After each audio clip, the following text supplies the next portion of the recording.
سنے عزیزو، کہا جب تیری اور تیری ماں کی سوچ میں، اور نبی پاک صلی اللہ علیہ وسلم نے فرمایا ہے جتنے بھی گناہ انسان کرتا ہے نا، اللہ کریم سزا کو روک دیتا ہے، قیامت میں سزا دے گا، اور جو ماں باپ کا نافرمان ہے نا اس کو دنیا میں بھی سزا ملے گی۔ جو ماں باپ کا نافرمان ہے اسے دنیا میں بھی، آپ یقین کریں بچے تھوڑا سا پڑ جاتے ہیں بیچارے تو ماں باپ سے کہتے ہیں ابا جی تسی پرانے دور دے ہو، تو انہوں کی پتا ہوئے، اور تجھے پتہ ہی نہیں بھائی، تجھے خبر ہی نہیں، یہ پرانے دور کے نہیں، تو بیوقوفوں کے دور کا ہے۔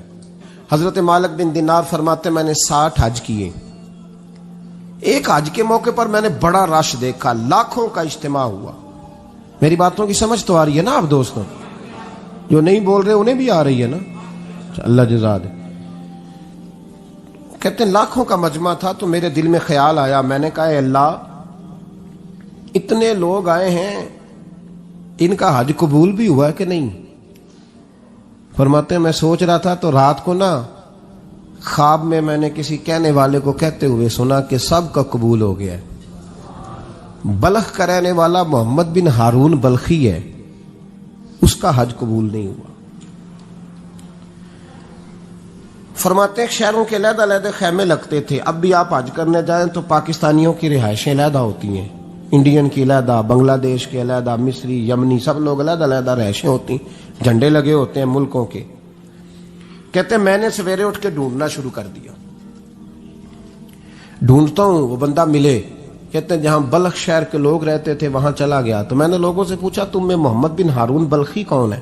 لوگ کہنے لگے وہ تو بڑا نیک آدمی ہے، پرہیزگار ہے، بڑے بولے بالے، بڑے اللہ والے، ریاض آپ کو بس ہم ہی جانتے ہیں، وہ تو بڑا نیک ہے، پرہیزگار آدمی۔ میں نے کہا اچھا کہاں ہے؟ انہوں نے کہا پہاڑ کے پیچھے اس نے خیمہ لگایا ہوا ہے، ساری رات عبادت کرتا ہے، سارا دن روزہ رکھتا ہے، قائم اللیل ہے، صائم الدہر ہے۔ کیا بات؟ فرماتے ہیں میں ان لوگوں کی بات سن کے حیران ہو گیا کہ مجھے کیا بتایا گیا، یہ کیا کہہ رہے ہیں؟ فرماتے ہیں میں پہاڑ کے پیچھے گیا۔ حضرت مالک بن دینار علیہ رحمہ فرماتے ہیں جب میں وہاں پہنچا تو میں نے اس شخص کو مصلی پہ بیٹھے دیکھا، کثرت عبادت کے آثار اس کے وجود پر نظر آ رہے، سیدھا بازو اس کا کٹا ہوا تھا۔ فرماتے 2 رکعتیں مکمل کر کے نا میں نے اسے السلام علیکم کہا تو مجھے کہنے لگا وعلیکم السلام، آپ مالک بن دینار ہیں؟ میں نے کہا بڑی اس کی فراست ہے۔ فرماتے پھر اس نے ٹھنڈی سانس لی، کہنے لگا آپ کو خواب آئی ہوگی کہ میرا حج قبول نہیں ہوا۔ فرماتے ہیں مجھ پر اور بجلی گری کہ کیا کہہ رہا؟ فرماتے میں نے کہا یار لوگ بھی تیری تعریف کر رہے ہیں اور تیری بصیرت بھی بڑی ہے، تو یہ ماجرا کیا ہے؟ کہنے لگا آپ نہ پوچھیں۔ یہ کہہ کہ اس نے رونا شروع کیا، دیر تک روتا رہا۔ میں نے کہا نہیں یار تو بتا۔ کہنے لگا نہیں آپ نہ پوچھیں، آپ ناراض ہوں گے۔ میں نے کہا میں نہیں ہوتا، تو بولنا۔ کہنے لگا حضور 24 سال ہو گئے مجھے حج کرتے ہوئے، 24واں حج ہے میرا، اور ہر سال کوئی اللہ کا ولی آ کے بتاتا ہے کہ جا چلا جا تیرا کوئی نہیں قبول ہوا۔ بے پروائی ویک سجن دی جتھے کسے دی پیش نہ جاوے، انہیں تاجاں والے در در رولے تے منگتیاں تخت بٹھاوے، آزم کسے نو کارا ملدا ہی کوئی کعبے خالی آوے۔ کہتے ہیں اس نے مجھے کہا حضور 24واں حج ہے، ہر سال کوئی بتاتا ہے۔ میں نے کہا تیری غلطی۔ کہنے لگا میں اپنی ماں کا نافرمان۔ میں نے کہا واقعہ کیا ہوا؟ کہنے لگا حضرت اللہ نے مجھے دولت دی، مال دیا، زمینیں دی تو میں عیاش ہو گیا۔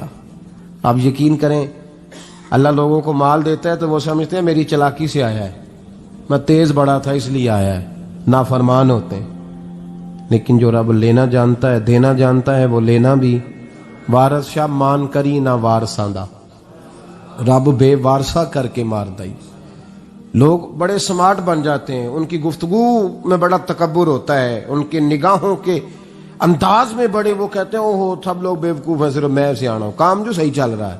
او بھائی 1 منٹ لگتا ہے انسان کو بادشاہ سے فقیر ہونے میں۔ ایک امام مالک رحمت اللہ علیہ بیٹھے تھے، تو ہارون رشید آپ سے کہنے لگا امام ابو مالک سے، حضرت بتائیں اس وقت اللہ کیا کر رہا ہے؟ آپ فرمانے لگے یار تو بڑے موٹے دماغ کا ہے، کس طرح کے سوال پوچھتا ہے؟ بادشاہ تھا نا، کہا نہیں آپ بتائیں۔ تو امام مالک فرمانے لگے تو تخت پہ بیٹھ کے سوال پوچھتا رہتا ہے اور میں نیچے بیٹھ کے جواب دیتا رہتا ہوں، نیچے آ پھر بتاتا ہوں۔ اس نے کہا جناب بتائیں۔ فرمانے لگے تو سوالی ہے نا، تو تو نیچے بیٹھ اور میں اوپر بیٹھتا ہوں۔ کہ جناب آ جائیں۔ ہارون رشید نیچے آ گیا، امام مالک تخت پہ بیٹھ گئے۔ فرمانے لگے اب بتا کیا پوچھ رہا تھا؟ کہنے لگا حضور پوچھا تھا اللہ اس وقت کیا کر رہا ہے؟ فرمانے لگے رب اس وقت تجھے سمجھا رہا ہے کہ اس تخت پہ تکبر نہ کرنا، 1 منٹ لگتا ہے میں تجھے اٹھا کے مالک کو بٹھا دیا کرتا ہوں، یہ تجھے سمجھا رہا ہے، لہٰذا اس سمجھ پہ قائم رہنا، تکبر نہ کرنا، ایک ہی تو منٹ لگتا ہے، یہ تجھے سمجھا رہا ہے۔ تو وہ شخص کہنے لگا محمد بن ہارون بلخی امام مالک بن دینار سے کہ حضور بڑی دولت تھی تو میں عیاش ہو گیا تھا، رمضان کا مہینہ تھا، اماں تندور میں روٹیاں لگا رہی تھی، میں شراب پی کے گھر آ گیا۔ ہمارے ہاں یہ بھی فیشن ہے نا، اب مہندی والے دن چودھری صاحب کے ڈیرے پہ جوان شراب پیتے ہیں تو پوچھتے ہیں حاجی صاحب آپ تو حاجی بھی ہیں، تو ڈیرے پہ منڈے کیا کرتے رہے؟ کہتے میں ڈیرے تے تھا مینوں نہیں پتا، وہ کار لگے سن۔ حاجی صاحب آپ کو سارا پتا ہے اور اللہ آپ سے پوچھ لے گا۔ یہاں تو کوئی آدمی چپ کر جائے گا آپ کے قلوں کی وجہ سے، لیکن عرش کے مالک کو بھی تو جواب دینا ہے کہ نہیں؟ کیا طریقہ ہے؟ دیکھیں نا، کل والے دن محفل اور مہندی والے دن اللہ سے صرف دکھوں کا رشتہ ہے، رسول اللہ سے صرف غموں کا رشتہ ہے۔ اگر تو نے ڈھول ڈمکا شور شرابہ کیا ہے شادی والے دن تو کل والے دن بھی بجا، تیرا پتہ چلے، جنازے پہ بھی بجا۔ کیا تماشا ہے؟ مذہب صرف رسم ہے، ضرورت ہے، کوئی مر گیا تو قرآن پاک کھول لو، باقی جو مرضی کرو۔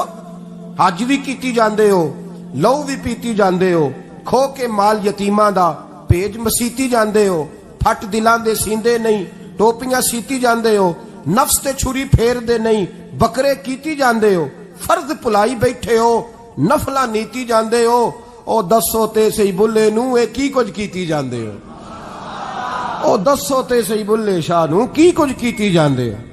کوئی طریقہ ہے؟ کول شریف پہ مولوی صاحب تشریف لائیے گا، ابا جی کے کول ہیں، تو میں تو کہتا ہوں بجا نا بینڈ باجے والا آج بھی، ذرا پتہ چلے کہ یہ دو کام کیسے ہوتے ہیں۔ تو کس طرح دو کشتیوں کا سمجھ نہیں آتی بات کی۔ میں تو جاتا ہی نہیں بینڈ باجے والی شادی پہ، میں کہتا جب کو مردی پڑھا لو نے کہا ہم سے نہیں دو کام ہوتے، اللہ روزی دینے والا ہے، ایک ہی کرتے ہیں، دو رنگی چھوڑ کے یک رنگ ہو جا، سراسر موم ہو جا یا سنگ ہو جا، موج کرو۔ ہم اس چکر میں پڑتے ہی نہیں، ہم وہ راستہ ہی چھوڑ دیتے ہیں جو ہماری طبیعت کے مطابق نہیں ہوتا، بس ختم ہو گئی بات۔ اس لیے غور کریں اور یاد رکھیں اس بات کو۔ امام مالک بن دینار رحمت اللہ علیہ فرماتے ہیں مجھ سے کہنے لگا پیسے آئے تو میں عیاش ہو گیا، رمضان کا مہینہ تھا، عصر کے بعد میری اماں افطاری کی تیاری کر رہی تھی، میں گیا، میں نے کہا شراب پی ہوئی، اماں روٹی دے، تو اماں کہنے لگی شرم کر، شرم کر، روزہ رکھا نہیں تو جنہوں نے رکھا ہے ان کا تو خیال کر۔ کہتے اماں کی بات کا مجھے غصہ لگا، میں کہا کرتا ہوں بد نصیب ہے وہ بیٹا جس کا باپ اس سے بات کرتے ہوئے ڈرتا ہے کہ پتہ نہیں کہاں سے بولے گا۔ بد نصیب نہیں وہ بیٹا جس کی ماں اس سے بات کرتے ہوئے سہم جاتی ہے کہ پتہ نہیں کون سی بولی بولے گا۔ بد نصیب نہیں کہ ماں باپ بھی جس سے کھول کے بات نہ کر سکیں۔ حضرت مالک بن دینار سے کہنے لگا اماں نے جب کہا نا شرم کر تو مجھے غصہ آیا، میں نے ماں کو تھپڑ مارا اور میری ماں جلتے ہوئے تندور میں گری۔ لوگوں نے مجھے پکڑ کے اندر بند کر دیا کمرے میں، ساری رات میں شور سنتا رہا پر نشے میں دھوت رہا۔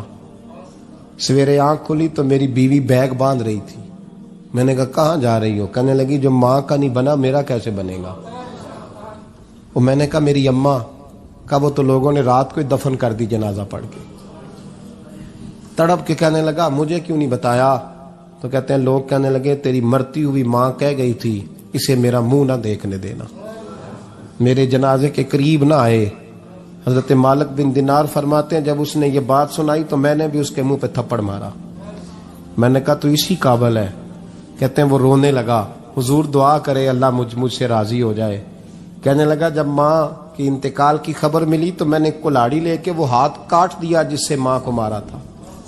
میں نے ساری جائیدادیں خیرات کر دیں، 24 سال ہو گئے، 24 سال ساری رات نماز پڑھتا ہوں، روزہ رکھتا ہوں، حج کرتا ہوں، پر ہر سال کوئی آ کے کہتا ہے جا دوڑ جا، تیرا کوئی نہیں قبول ہوا۔ حضور دعا کرے مالک راضی ہو جائے۔ فرماتے میں تھپڑ مار کے آ گیا، میں نے کہا تجھ سے راضی ہو جائے اتنے ظالم سے؟ امام مالک فرماتے ہیں رات کو آ کے سویا تو مجھے خواب میں رسول پاک کا دیدار ہوا، تو نبی پاک علیہ السلام نے فرمایا مالک تو اسے مایوس کیوں کر آیا ہے، اللہ تو بڑا مہربان ہے۔ کہا حضور ماں کے نافرمان کو معافی کیسے ملے گی؟ تو امام مالک فرمانے لگے نبی کریم نے فرمایا جا اسے جا کے بتا دے تجھے قیامت میں تیری ماں کی وجہ سے بخش دیا جائے گا۔ کہا حضور اماں کی وجہ سے کس طرح؟ تو محبوب فرمانے لگے اس کی ماں قیامت میں اس کے خلاف مقدمہ دائر کرے گی رب کریم کی عدالت میں، اے اللہ میں نے 9 ماہ پیٹ میں رکھا، درد سہ کے اسے جنا، جگر کا خون پلا کے پالا، اور اسی نے مجھے قتل کیا۔ رب کریم اس کی ماں کا مقدمہ سن کے کہے گا اٹھاؤ اس کو دوزخ میں پھینکو، اس نے ماں جلائی تھی اسے بھی جلاؤ۔ محبوب فرمانے لگے جب پکڑ کر کے مالک اس کو محمد بن ہارون کو لوگ لے جائیں گے نا جہنم کی طرف،